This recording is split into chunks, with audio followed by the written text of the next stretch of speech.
vas créer le preuve dans laquelle, c'est-à-dire Dieu va créer le preuve pour forger ton caractère. Dieu va créer le preuve pour te forger, pour te donner une nouvelle éducation, pour que tu comprennes qu'on ne se venge pas de ceux qui nous font du mal. Mais quand Dieu te bénit, il dit je te bénirai, tu seras une source de bénédiction. Tu ne vas pas dire, si Dieu me bénit, on s'est respecté dans le quartier, on voit qui est qui. Non, non, non, non, non, Dieu ne fonctionne pas comme ça. Il te donnera une éducation.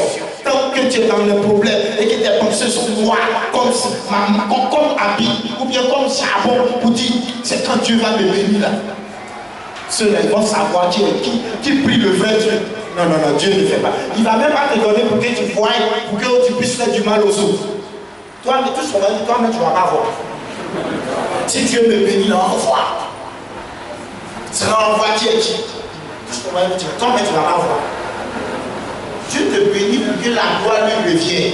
Dieu te bénit pour que tu dises aux autres, le Dieu qui m'a fait passer dans le preuve, ce Dieu m'a fait justice, ce Dieu m'a fait grâce. Mes amis, venez voir le Dieu que en qui vous n'avez pas cru, le Dieu que vous avez cru un instant, qui m'a abandonné, le Dieu que vous êtes moqué de lui, celui qui m'a donné cette belle maison, celui qui m'a donné cette belle femme, celui qui m'a donné ce beau mari, celui qui m'a donné ses enfants, celui qui m'a donné le travail, celui qui m'a donné cette belle villa, celui qui m'a donné le château, celui qui m'a donné tous les quartiers, celui qui m'a rendu milliardaire. C'est pourquoi je vous appelle.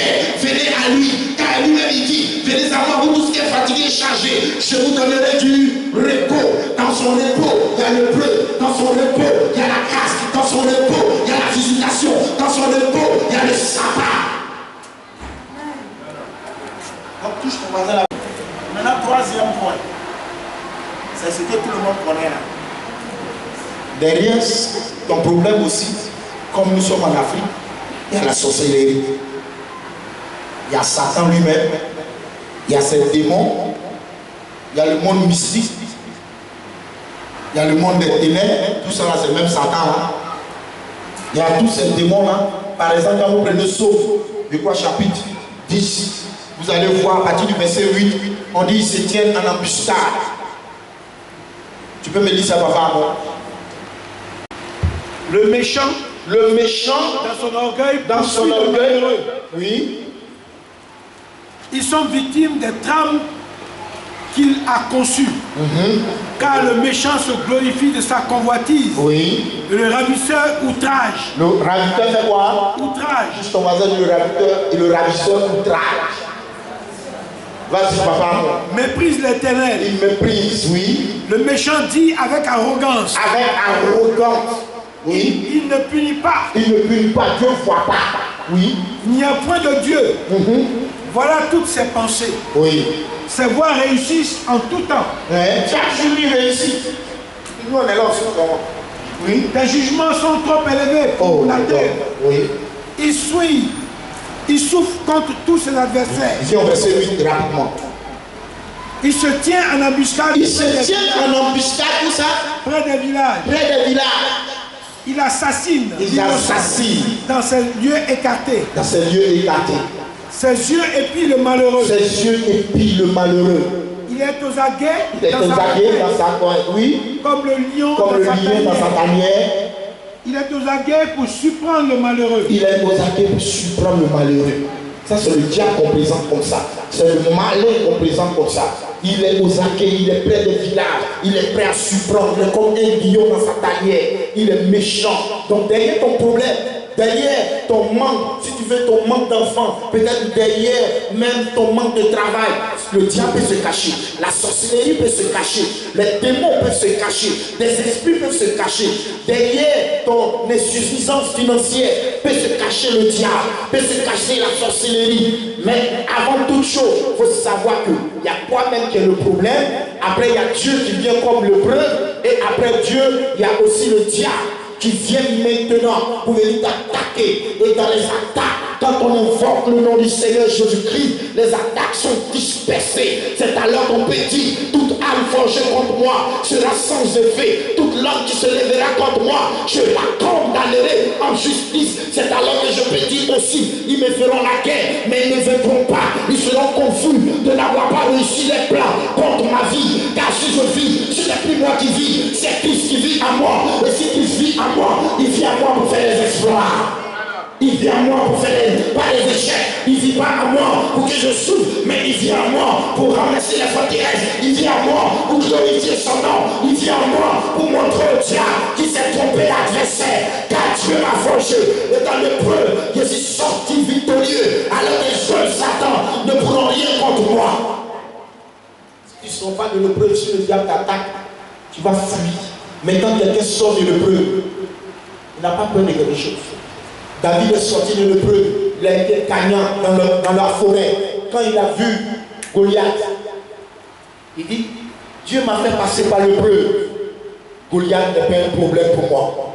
Mais Saül, quand il a vu Goliath, Saül fuyait parce que Saül n'est pas passé par l'épreuve. Saül n'avait pas d'histoire. Quand vous ne passez pas par l'épreuve, quand vous voyez un problème qui n'est même pas un problème pour Dieu, vous fuyez. C'est pourquoi Dieu crée l'épreuve pour nous forger, pour nous donner un caractère, pour nous affaiblir, pour faire de nous des guerriers et des guerrières, des hommes devant qui le diable recule, les hommes qui ne reculent pas devant le mal, qui ne reculent pas devant Satan, qui ne reculent pas devant la sorcellerie, qui ne reculent pas devant Goliath et ses démons, mais qui savent que de l'épreuve, Dieu les amène à une autre étape, l'étape de vaincre Goliath et de prendre la royauté.